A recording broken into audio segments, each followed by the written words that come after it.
Those bullies didn't know that the poor blind man they were mocking was the son of the millionaire. "Are you out of your mind, Adewale?" Mama Tola's voice echoed through the room, caught somewhere between desperation and disbelief. "Pretending to be blind? A beggar? Are you trying to get yourself killed?"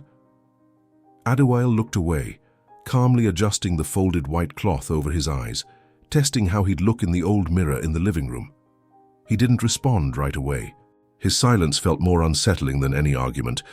The air conditioner hummed softly in the background, struggling to ease the stifling heat inside the mansion, but the tension between mother and son made the room feel like it was boiling. Sitting across from him, Babatunde watched in silence. His gaze was cold, calculating. Unlike his wife's emotional tone, he wasn't one to raise his voice, but when he spoke, his words carried undeniable weight. "Do you have any idea what you're risking?" he said at last. "A son of one of the richest men in Nigeria walking through villages as a miserable blind man. This is madness." "It's the only way to know who would truly love me," Adewale replied, still staring at his own reflection. "I've already tried the normal way, Dad. Every woman who gets close to me wants to know how much I have, where I can take her, what kind of gift she'll get. No one ever cares about who I really am. But this..." Mama Tola took a deep breath, fighting back tears. "This is way too dangerous. You could be kidnapped. You could be beaten. Or worse, you could die, son. That's why I'm going somewhere no one knows me. A small village, far from the media, far from our circles," Adewale said, a note of determination in his voice that silenced them both for a moment. Babatunde slowly rose from his armchair, adjusting the sleeves of his neatly pressed robe. He walked over to the bar in the corner, poured himself a glass of whiskey and downed it in one go. Then he looked at his son again, this time with less anger and more disbelief. "Then go. But know this. If it all goes wrong, you're on your own. Don't expect helicopters, bodyguards, or reporters to come pull you out." Adewale nodded silently. 2 days later, under a cloudy sky threatening rain over Lagos, Adewale left behind the tall gates of the Adesina mansion. No luxury car, no chauffeur. Just him, a worn-out backpack, dark sunglasses, an improvised walking stick, and the white cloth carefully tied over his eyes. The car that took him to the city of Ipetu was an old, rattling taxi, bouncing with every pothole on the rough road, no air conditioning, and Fuji music playing softly on the radio. When he arrived, he was met with the smell of wet earth, dried fish, and smoke from makeshift fires. Ipetu was everything Lagos was not: peaceful, noisy in a different way, with people who lived slowly. As soon as he got out of the car, he walked straight to a small intersection near the central market, guided by sound and the visual memory he had studied in photos. He sat down by a cracked wall next to a makeshift snack stand. The women selling there whispered to each other, suspicious. "Who's that boy with the cloth over his face?" one of them asked, squinting. "Probably just another beggar," another replied. "They always show up on market day." Adewale extended his hand, palm up. His skin was clean, his clothes only slightly dirty on purpose, but his vacant, blind gaze was performed flawlessly. "Please, help me. I'm hungry," he murmured, his voice low and trembling. No one answered. For hours he sat there listening to hurried footsteps, ignored words, and distant laughter. A few boys ran past him, laughing loudly. "Hey, Blindy, think you're going to get something just by playing the victim?" one of them mocked, throwing a banana peel near his foot. Another laughed even louder. "Get a job, lazy." Adewale's heart pounded. The humiliation was more real than he had imagined. In Lagos, he was protected by walls, guards, and his reputation. Here, he was just a vulnerable stranger, invisible to passers-by and an easy target for mockery. But he wouldn't give up. He had to keep going. He needed to feel the world without his last name. By the end of the 3rd day, sore and mentally drained, Adewale began to wonder if his idea had been foolish. No soul seemed interested in even looking at him, let alone helping him. Until, on a humid afternoon, a female voice sounded nearby with a gentle Osun region accent. "Are you okay?" He slightly lifted his head, not seeing the person. I'm just trying to get through the day. I'm hungry," he replied, keeping up the act. "Wait here," the voice said. The footsteps walked away and returned a few minutes later, a light touch on his hand. A 50 naira note. Almost nothing, but it came from a sincere heart. "It's not much, but it's all I have right now," the girl said sweetly. Adewale felt his throat tighten. "Thank you. You don't know how much this means to me. What's your name?" He hesitated. He needed a fake name. "Ajani." "Ajani," she repeated, thoughtful. "I'm Ifeoluwa. I live with my dad nearby in a mud house next to the elementary school. We don't have much, but I can ask him if we can give you a place to sleep. We can't just leave you out here like this." He could barely respond. Her kindness cut through his defenses like a knife. All he could do was nod slightly. Ifeoluwa smiled and squeezed his hand. She had no idea that behind the dirty, blind facade was Adewale Adesina, heir to a fortune. And he didn't know that in that very moment he had found what he'd been searching for all along, a heart that could see far more than eyes ever could. "Baba, there's a new guy in the village. He's blind, and he's sleeping on the street," said Ifeoluwa, setting the bag of corn down on the wooden bench in the living room. Alhaji Rafiu looked up, surprised. He had been sitting in the corner fixing an old lantern with makeshift tools when his daughter walked in with a different kind of light in her eyes, a mix of worry and hope. "Blind? Here in Ipetu?" He adjusted the worn cap on his head and sat up straighter. "Who is he?" "He said his name is Ajani. Doesn't seem to be from around here. Speaks differently. He was sitting near the Akara stall asking for help. It broke my heart, Baba. He's dirty, thin, and looked scared. Nobody even stopped to listen to him."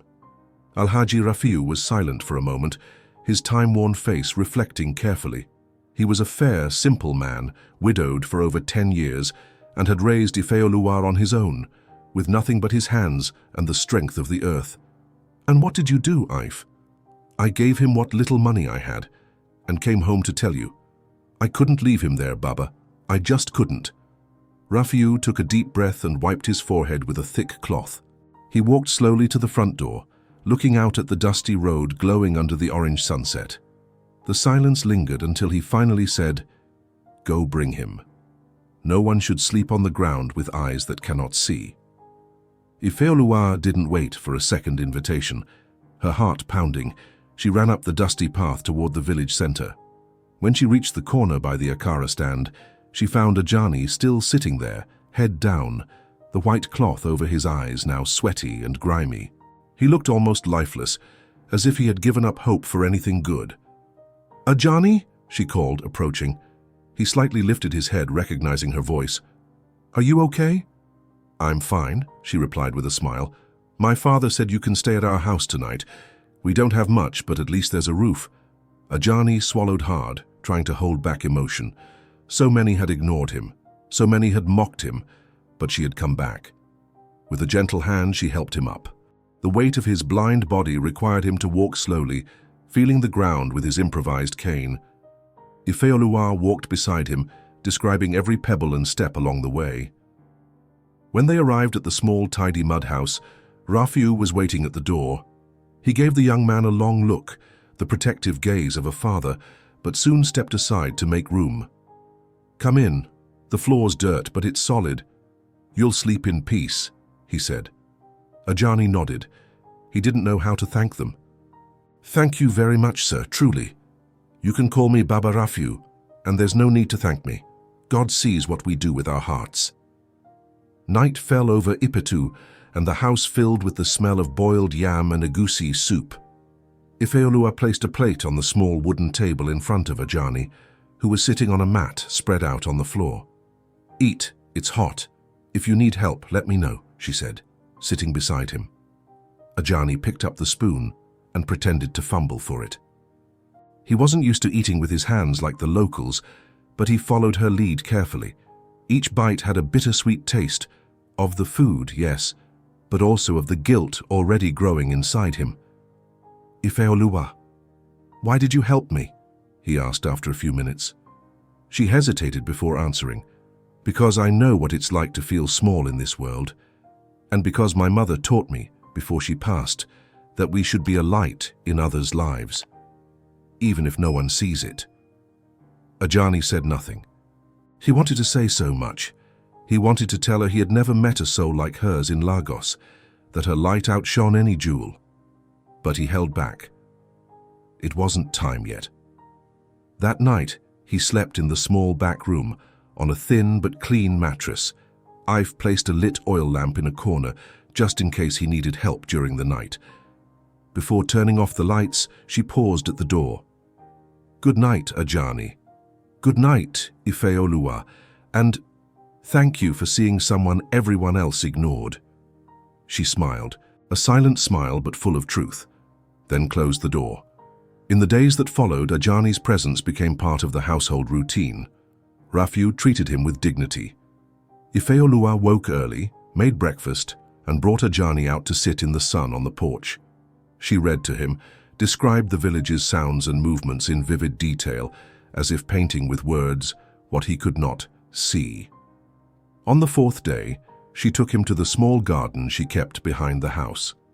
"I've been growing these tomatoes and okra with my father since I was a child. It helps keep food on the table, and also helps keep my mind steady." Ajani sat in a makeshift straw chair, pretending only to listen, but absorbing everything deeply.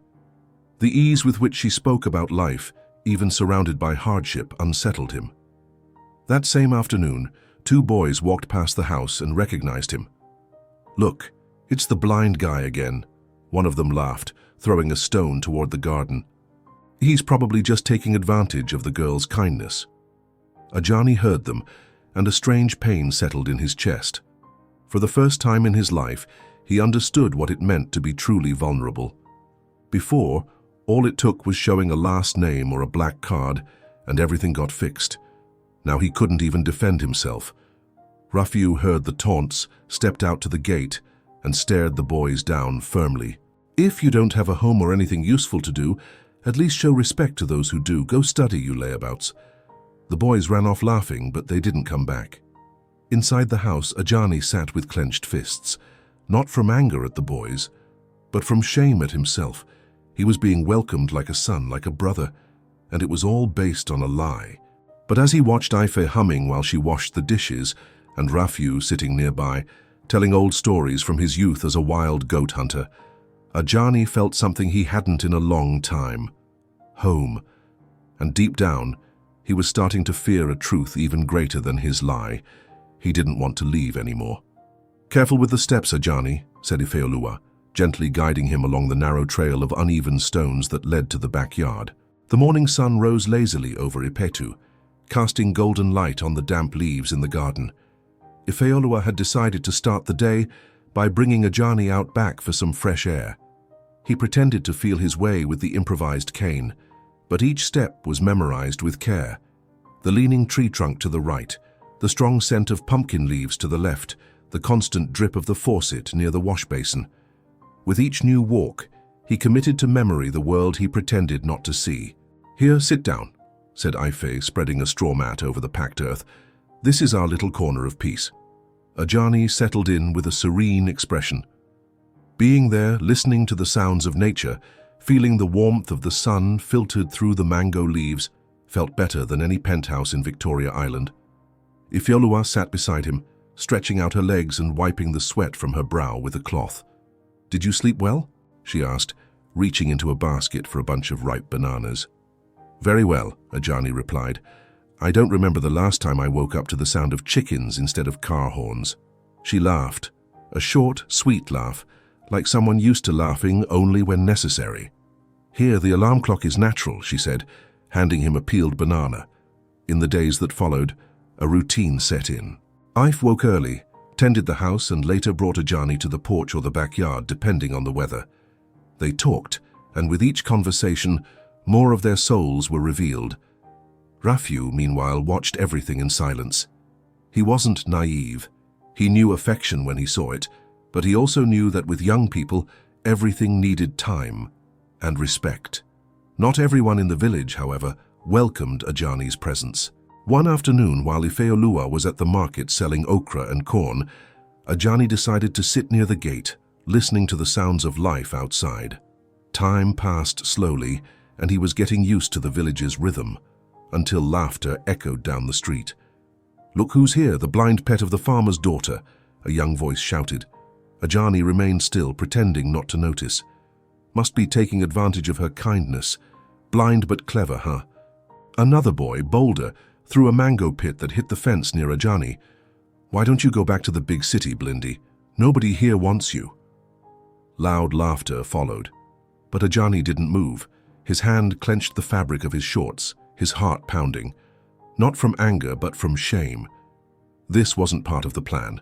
The plan was to find someone who would love him without knowing who he was, not to endure public humiliation. Rafiu appeared seconds later, coming from inside the house. The boys were still there, laughing and jeering. "Hey!" he barked, voice firm. "Get out of here, before I grab my fishing rod and use it for something else." The boys ran off, not without leaving one last jab behind. Maybe she only likes him because she can't see how ugly he is. Silence returned to the street. Rafiu walked over to Ajani and placed a hand on his shoulder. "Don't listen to them, son. Ignorant people always speak the loudest. It's the only way they feel important." Ajani just nodded, a lump in his throat. He wasn't blind. He could handle any one of them with a phone call, a gesture. But there, behind his disguise, he was defenseless. And for the first time, he understood what it meant to live at the mercy of others' kindness or cruelty. Later, when Ife returned, she sensed something had changed. She sat beside Ajani on the porch bench, silent for a while before saying, "They came again, didn't they?" "They did." She crossed her arms, staring at the sky now darkening with heavy clouds. "Do you want to leave?" He took a while to answer. "No, I want to stay, if you'll still have me." She looked at him, and for a moment forgot he was supposedly blind. His eyes seemed to look right into her. "This is your home now, no matter what anyone else says." The next morning, something new stirred the village. A group of volunteers arrived to distribute food in front of the school. Ife insisted Ajani come along. She wanted him to get out, breathe in different air, see other faces, even if in silence. When they arrived, heads turned. Many already knew and respected Ifeoluwa, but seeing the farmer's daughter taking care of a blind stranger still caused a stir. "Look, there she is, with him. I don't get that girl. Must be pity or too much charity." Ife heard it all, but walked with her head high. She held Ajani's hand firmly. He felt the warmth of her grip, the security in that touch. After the distribution, an elderly woman approached them. It was Mama Alake, known for serving hard truths as quickly as she served pepper at the market. "Ifeoluwa, may I say something to you?" "Of course, Mama Alake." "That boy, there's nothing wrong with his eyes. I've seen truly blind people. His eyes don't have the veil of darkness. Are you sure about what you're doing?" Ife furrowed her brow. She hesitated for a second. "He's my guest, Mama, and he needs care. That's all." "All right. But remember, not all blindness comes from the eyes." The old woman walked away. Ajani said nothing, but he knew he was on thin ice. The disguise was fragile. People were beginning to notice. That night, when Ife brought a bowl of amala with Ipetu to his room, she sat beside him as she did every day. "Ajani, do you have dreams?" He stared at the ceiling for a few seconds before replying, "I do, but I stopped chasing them a long time ago." "Why?" "Because sometimes we get lost, before we even know who we are." She watched him in silence. The man before her seemed so much more than he appeared to be. He had education, refined manners, and now and then a word slipped out in English with a Lagos accent. She didn't know who he was, but she knew something was growing inside her. Something that, for the first time, didn't have a name, and, curiously, didn't need one. "Ifeoluwa, can I talk to you for a minute?" Said's slow voice cut through the steady rhythm of the hoe hitting damp soil. It was early afternoon, and Ife was in the backyard, helping her father replant cassava after the night's rain. Ife put down the hoe, wiped her hands on an old cloth, and turned to face her friend, someone who hadn't shown up around there in quite some time. Of course, Said. What is it? Said looked around, as if checking whether they were alone, then stepped closer with a smile that didn't reach her eyes. We need to talk about Ajani, she said in a restrained tone, like someone about to share a secret. Ife frowned, wiping the sweat from her forehead with the back of her hand. What about him? It's just, I worry about you, you know? People are talking, saying you're getting too close to him, that you're getting involved and nobody really knows who he is. He's someone who needed help, and I helped him. Simple as that, Ife replied, turning back toward the garden bed, ready to end the conversation. Simple? Ife, you're beautiful, smart. You deserve someone who can take care of you, take you out of this village. Like Bolaji, for example. He still asks about you every week when he comes from the city. He's willing to give you everything. You could live in a house with running water, with a generator, with everything. Said, Ife replied without turning. I don't want a life that begins with traded promises for status. Bolaji only wants me because he can't have me. And you know it. Silence hung between them for a few seconds. Sadi swallowed hard. And what does Ajani have? Besides poverty and blindness? Ife turned again, her face now serious. He has respect, and there's honesty in his actions. Things no one else has ever given me. Said took a step back. She felt something that burned hotter than the midday sun. Rejection. Since childhood, she had been seen as the most beautiful girl in the village, the center of attention. And now Ife, the farmer's daughter, the humble girl, was turning down a rich man for a blind nobody. Unable to hold it in, she muttered under her breath, You're being foolish. If you let this guy stay around much longer, you'll end up alone and full of regret. If I have to be with someone out of fear of loneliness, I'd rather be with myself. Said took a deep breath and forced a smile. All right, Ife. You know best. She turned and walked off, stomping through the wet earth. Later that afternoon, Bolaji arrived in the village in his shiny pickup truck. He parked near the town square, where Ife usually sold vegetables. The window rolled down slowly, revealing his sun-tanned face and a calculated smile. Ifeoluwa, he called out, waving dramatically. She already knew this was coming. Every 2 or 3 weeks, Bolaji played this same routine, showing up in designer clothes, wearing strong cologne, and offering empty promises. But that afternoon, she decided it was time to face him for good. What is it now, Bolaji? I just came to check on you and make you another offer. Look, you don't have to stay in this place fighting for every naira selling okra. I could take you to Lagos, get you a salon, or open a store. Just say yes. And what do I give you in return? He laughed as if the question were ridiculous. The honor of being my wife, of course. I've crossed her arms. Bolaji, ever since you got here with your loud music and flashy car, you've acted like you could buy anything, but I'm not for sale. I never was. His expression shifted. The smile vanished. You're choosing the beggar? The blind guy? He spat the words like poison. I'm choosing my peace, something you never brought. You're just a farmer's daughter, Ifeoluwa, he shouted. You'll regret turning me down, you'll see. If regret comes, it'll be mine, and mine alone. She turned and walked away, leaving him standing in the middle of the square, listening to the muffled laughter of the market vendors and the quiet stares of the women, who knew exactly what kind of man he was. Meanwhile, back home, Ajani was resting in the room. When he heard Ife's footsteps entering the house, he got up. Is everything okay? He asked, sensing the heaviness in the air. It is. I just had to put someone in their place, she said, sitting on the doorstep. Think you can walk a little? Yes, he replied. Just tell me where to go. She guided him once again to the backyard. The sun was already dipping behind the palm trees, painting the sky in orange and pink. They sat in silence for a few minutes, listening to the birds sing their farewell to the day. You seem sad, he said. I'm just tired. Can I ask, why do you help me so much? She took a while, but finally answered, because ever since you arrived, I haven't felt alone anymore. Even without knowing much about you, I feel there's truth in your silence. And because I think I'm starting to like you. Ajani stayed still. His heart pounded in his chest. He wanted to respond, wanted to hold her, but he also knew it was too soon. He was still carrying a lie too heavy to share. "Ifeoluwa," he whispered. "I feel something strong too, something I didn't expect to find."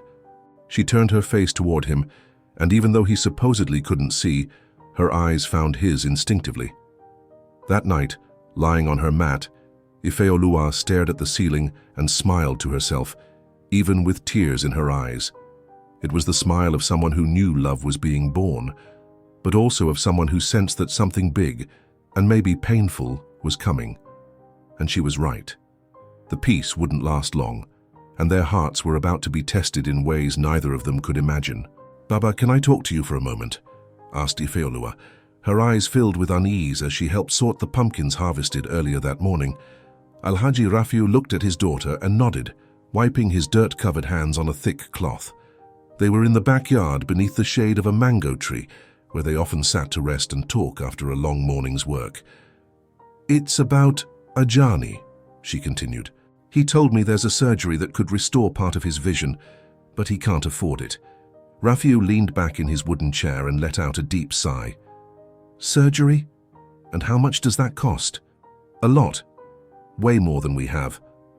But I don't know, Baba. I feel like we should try. He never asked for anything, never complained. But I know he wants to see again."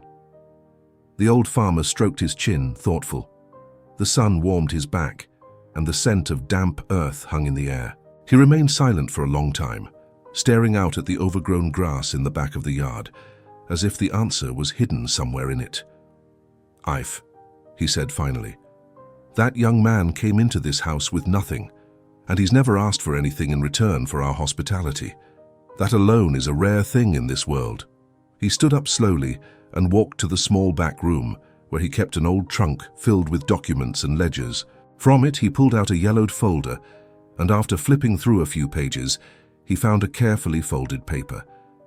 "This is the deed to one of our plots near the road. Small, but good land for planting. It belonged to my father, and before him, to his father." He looked at Ife, eyes welling with emotion. "But if that land can give this young man a second chance, then maybe it's time to let it go." Ifeoluwa covered her mouth with her hand, stunned. "Baba, are you sure?" "If it were my son in his place, I would hope someone would do the same." The next morning, Alhaji Rafiu dressed in his finest tunic, put on his traditional cap, and traveled to the neighboring town. There, he found a willing buyer and completed the sale that very day. He returned home with a worn envelope stuffed with cash and a tired smile on his face. When he arrived, he found Ajani sitting on the porch bench, as he did every afternoon. The young man lifted his head as he heard the firm footsteps approach. "Ajani," Rafiu said, sitting down beside him. "Today is a good day." "Why?" Ajani asked, curious. Rafiu pulled the envelope out and placed it on Ajani's lap. "Because today, I sold one of my lands to pay for your surgery." The world seemed to stop for a second. Ajani sat frozen, feeling the weight of the envelope on his legs. He couldn't breathe properly. It was too much generosity, too much love. You sold your land? For me?" His voice came out shaky, almost inaudible. "Life isn't worth much if we don't use it to ease another's pain," Rafiu replied simply. "You are like a son in this house." Ajani felt a crushing weight press down on his chest. He could no longer hold it in. I need to tell you something." Rafiu's brow furrowed as he sensed the shift in tone. "What is it, son?" "I'm not who you think I am." The words escaped in a whisper. Ajani slowly removed the cloth covering his eyes, revealing clear, alert eyes, no sign of blindness. Rafiu froze. "My name is Adewale Adesina. I'm the son of businessman Tunde Adesina, from Lagos. I pretended to be blind. I pretended to be poor. I wanted to find someone who would love me for who I am, not for what I have. I came here searching for that. I never imagined I'd find a family, that I'd find love. Rafiu's face darkened like the sky before a storm. So all of this was a lie. The blindness, the poverty, the need. It was, but my feelings, everything I've felt for you, for Ife, it's real. I never meant to hurt anyone. I just wanted to escape a world where everything is fake. Please, forgive me. Rafiu stood up slowly. His knees trembled, but not from exhaustion. You lied. You came into my home in disguise, ate my food, and now you tell me this, after I sold my father's land. Adewale rose as well, guilt flooding him. I didn't know you would do that. If I had known, I would have told you everything, I swear. I need heir, Rafiu murmured, walking slowly toward the backyard without even looking back. Ifeoluwa, who had overheard part of the conversation from the kitchen, rushed into the room. What happened? Adewale turned, his eyes wet. I told him everything. She stood still, eyes wide. She walked toward him slowly, like someone approaching a fire. Everything, she whispered. That my name is Adewale. That I'm the son of a millionaire. That I'm not blind. Her face transformed slowly, from shock to pain, from pain to anger. You lied. To me. To my father. To our people. Ife, I didn't know it would go this far. At first it was just a plan. But your father, you showed me something real. I lost myself along the way, but everything I feel for you is true. Please. She took a step back. My father sold the only land our family owned, our livelihood, our future, for someone pretending to be destitute. That's not love, Adewale. That's cruelty. He reached out his hand. She recoiled. Don't touch me, she said firmly. I welcomed you. I defended you. And you were playing with our lives. Tears streamed down her face, hot, honest tears of deep betrayal. Ifeoluwa, forgive me. Get out of my house. Please, just listen. Get out! Her voice rang out with force. He hesitated, then turned, walked through the room, past the porch where they had shared so many laughs, and left through the door that had once embraced him. Outside, Rafiu was sitting in the shade, eyes misty, hands clasped. He didn't look at him, didn't say a word. Adewale stopped for a moment, trying to find the right thing to say to make it right. But there was nothing. He turned and walked slowly down the dirt path, alone, leaving behind the only place where he had ever felt true love, and knowing deep down he might have lost it forever. What did you just say? Tunde Adesina roared, slamming his hand against the polished hardwood table in the center of his office. The mansion in Ikoyi, Lagos, shook with the force of his fury. The wood creaked, papers flew into the air, and the two security guards outside exchanged uneasy glances. Standing in front of his father, Adewale kept his gaze steady. I said I'm not marrying the emir of Kano's daughter, and that's final. You've lost your mind, Tunde bellowed, pacing in circles like a cornered lion. Do you have any idea how important this alliance is? It guarantees my candidacy for governor in the next cycle, and you're willing to throw all that away for some village girl? I'm willing to throw everything away for myself, for my freedom, for my happiness. Happiness doesn't fund campaigns, Adewale, Tunde snapped. Do you think this is some fairy tale? That love is going to protect you from scandals, political enemies, the press. Wake up, boy. From the corner of the room, Mama Tola, who had remained silent until now, stood slowly. Her eyes, usually calm, were now glistening with tears. Tunde, please, listen to your son. No, he shouted, pointing a trembling finger at Adewale. Either you marry the emir's daughter, or you walk out of this house. No inheritance, no name, nothing. Adewale stared at his father for a long moment. Then, in a calm, steady voice, he said, Then I'll go. And he walked out. 2 weeks had passed since Adewale, or Ajani, as he was still remembered in Ipetu, left Ifeoluwa and Rafiu's home. Since then, the village had seemed quieter. Ife's light laughter had vanished. Rafiu barely spoke, his eyes often fixed on the distant horizon. Both carried a silent pain, hidden behind daily chores and forced smiles. Then, one clear morning, the unexpected happened.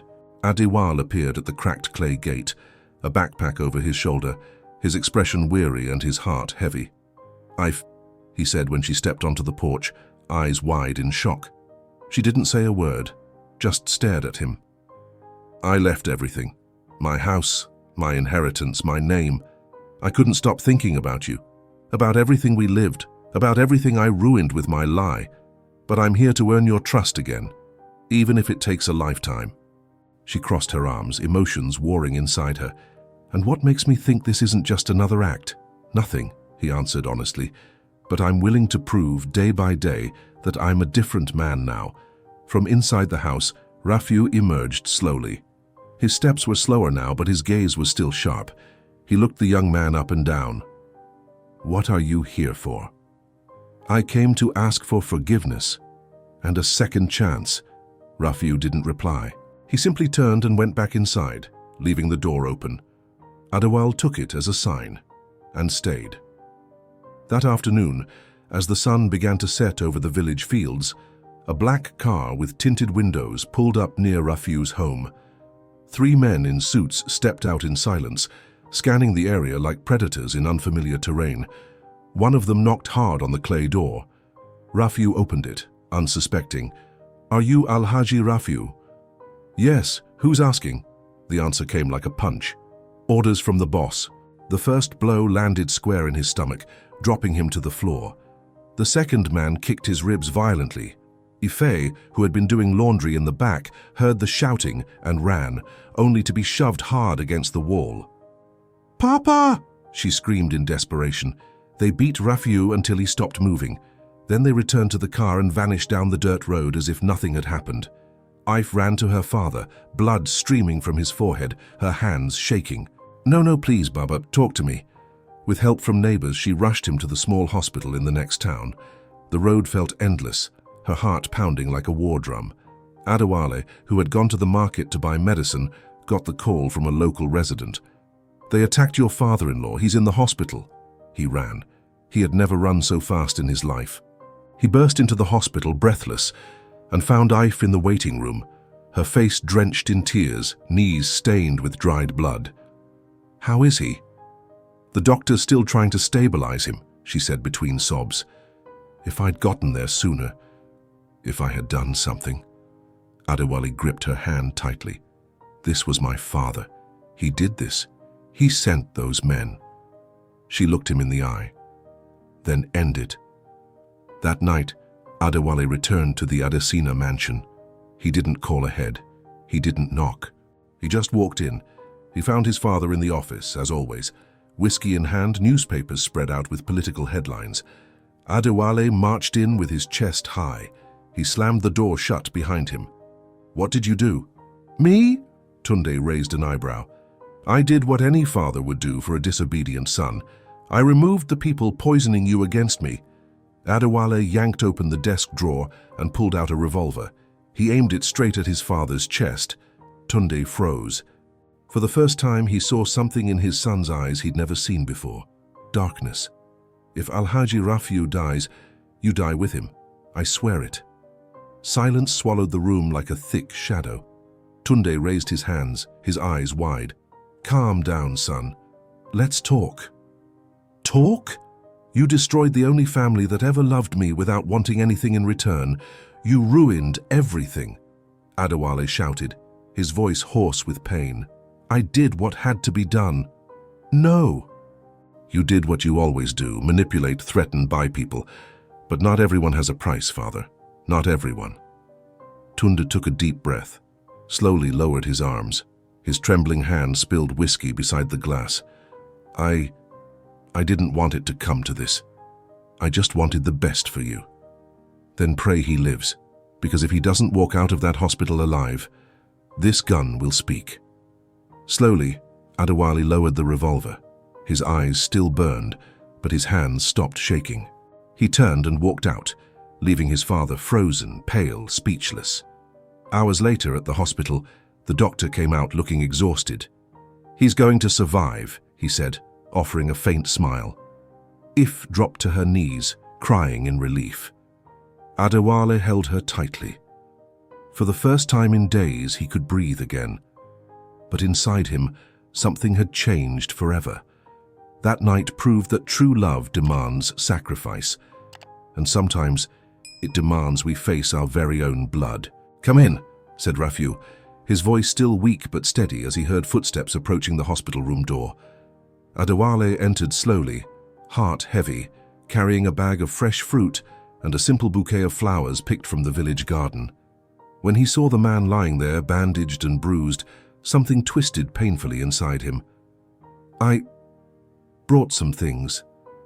I don't know if you'll want them, but—" "Sit down, boy," Rafiu interrupted, pointing to the chair beside the bed. "You don't need to explain, just sit." Adewale obeyed in silence. For several minutes, neither of them spoke. Rafiu stared at the ceiling, and Adewale stared at him, with admiration, guilt, and deep respect. The silence wasn't uncomfortable, it was profound. "I heard everything," Rafiu said finally, voice hoarse. "I've told me that you went after your father, that you confronted him, that you pointed a gun at him, that you said you'd kill him if I didn't survive." Adewale lowered his head. "I did what I had to, but even that doesn't erase what happened. You sold your land, but your history for a liar." Rafiu slowly turned his head to face him. Despite the exhaustion, his eyes held the same steady light. "Land I can lose. What would trouble me more is losing faith, and I haven't lost it." "You're saying you forgive me?" Rafiu let out a long breath. "Look, Adewale, forgiveness isn't forgetting, and it's not accepting what happened either. It's simply understanding that holding on to bitterness kills us faster than someone else's mistake. I'm not a man to carry grudges. My health's already too fragile for that." Adewale felt his eyes fill with tears. "I don't deserve that forgiveness. Maybe not. But my daughter loves you, and that, my son, is worth more than any inheritance." Days later, Rafiu was discharged. The whole village knew the story by then, that Ajani was actually Adewale Adesina, son of one of Lagos's most powerful men, and that his father had sent men to attack a humble farmer.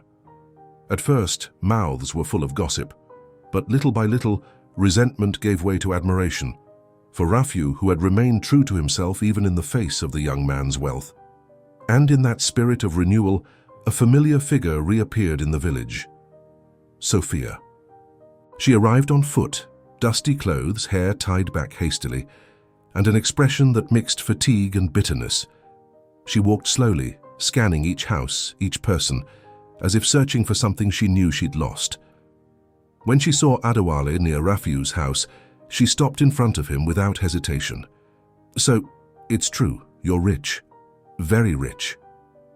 Adewale looked at her for a moment, without smiling. "What do you want, Sophia?" "I came to see you. I wanted to talk, to say that I care about you. I always did, even when you were just the mystery blind guy." He crossed his arms.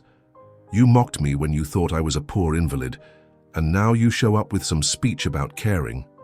"I didn't know," she said, her voice rising. "I was influenced by Balaji, by gossip, but I've changed." "Changed or desperate?" Sophia clicked her tongue in frustration. "You're judging me. And that girl, huh? The farmer's daughter. She's not even on your level. She doesn't even know how to hold a fork." Adewale took a step forward, his voice calm. "And that's exactly why she's better than anyone I've ever met, because she saw me when no one else did, because she looked past the lie and saw the man, something you would never do." "You'll regret this," Sophia shouted, eyes filling with tears. "One day she'll show you that not all humble love is sincere. And even if that happens," said Adewale, "I'd still rather be wrong with her than right with you." Sophia turned and stormed off, furious and humiliated. But fate wasn't done with her yet. A few weeks passed. Homeless and with no support, Sophia accepted a proposal from a strange man who had shown up in the village claiming to be a businessman.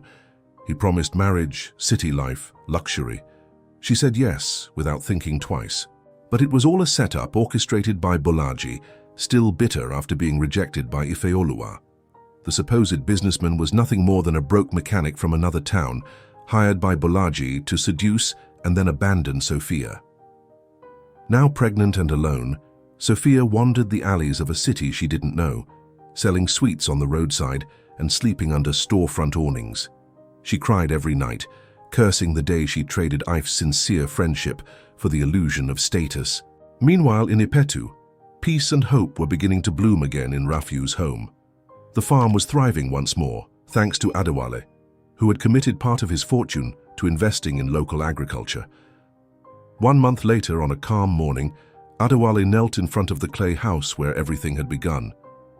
Ifeoluwa, I lied, I deceived, but I also learned, and if you'll let me, I want to spend the rest of my life proving that I've changed.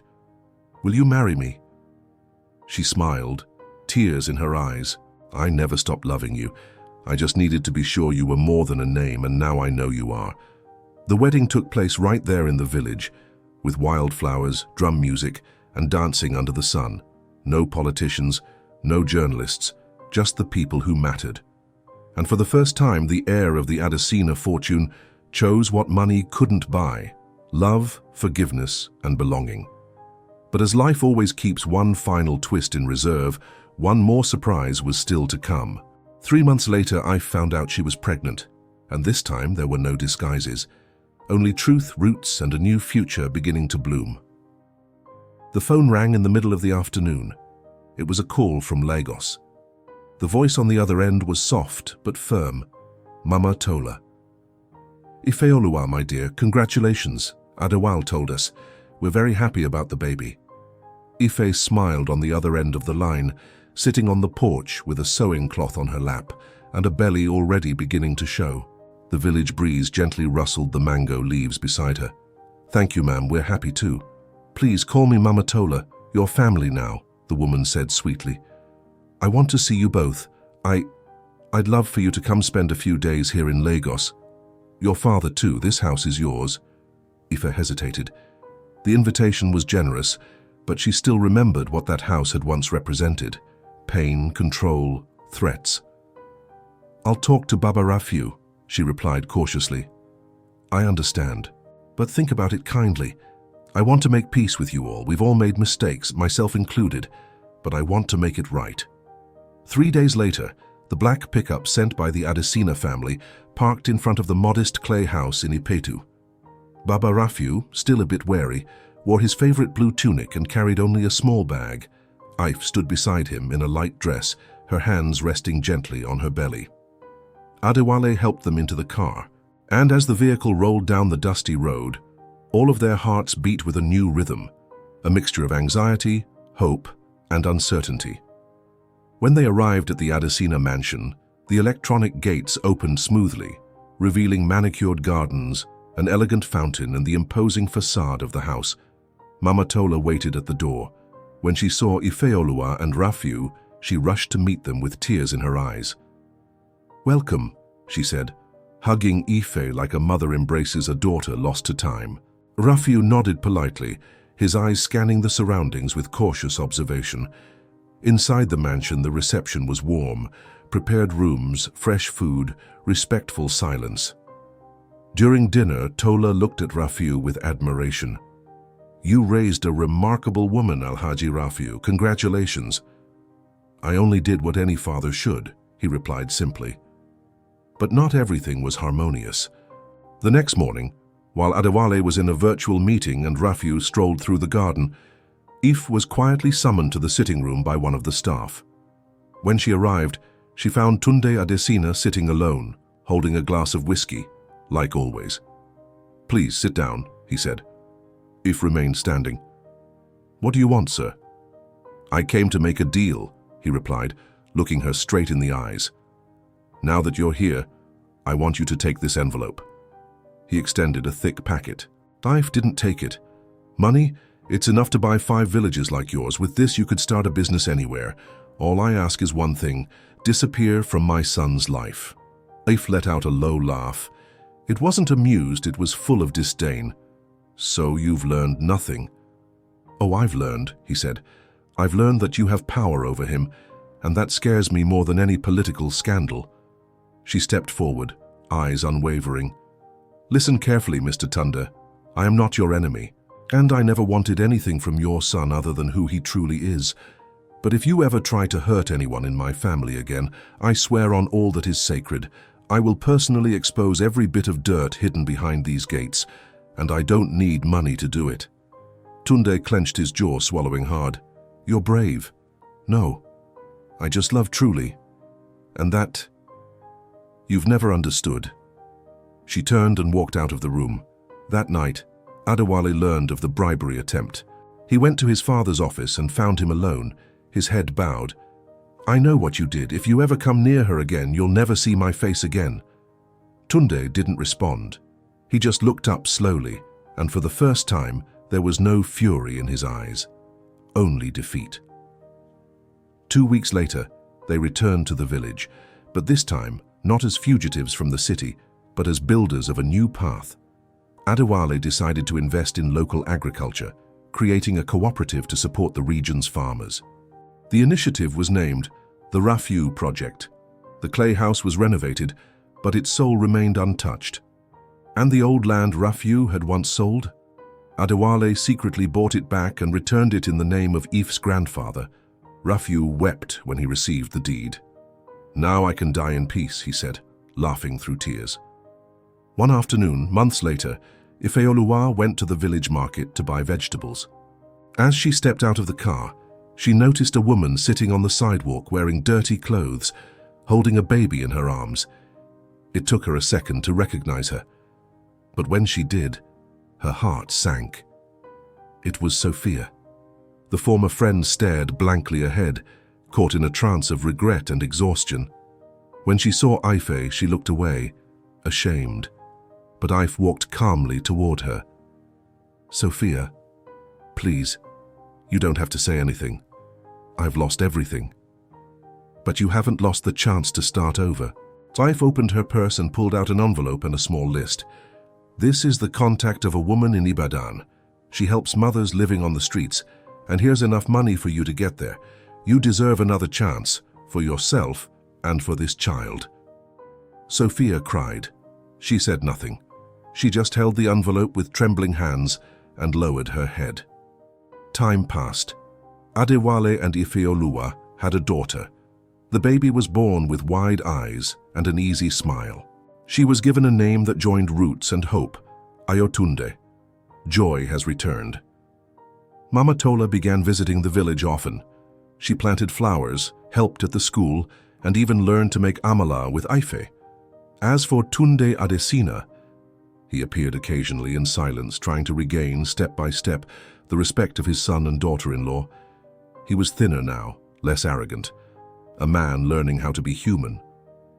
And so in the village of Ipetu, where once a poor blind man had been mocked, now lived a new story, one of truth, forgiveness, humility, and love.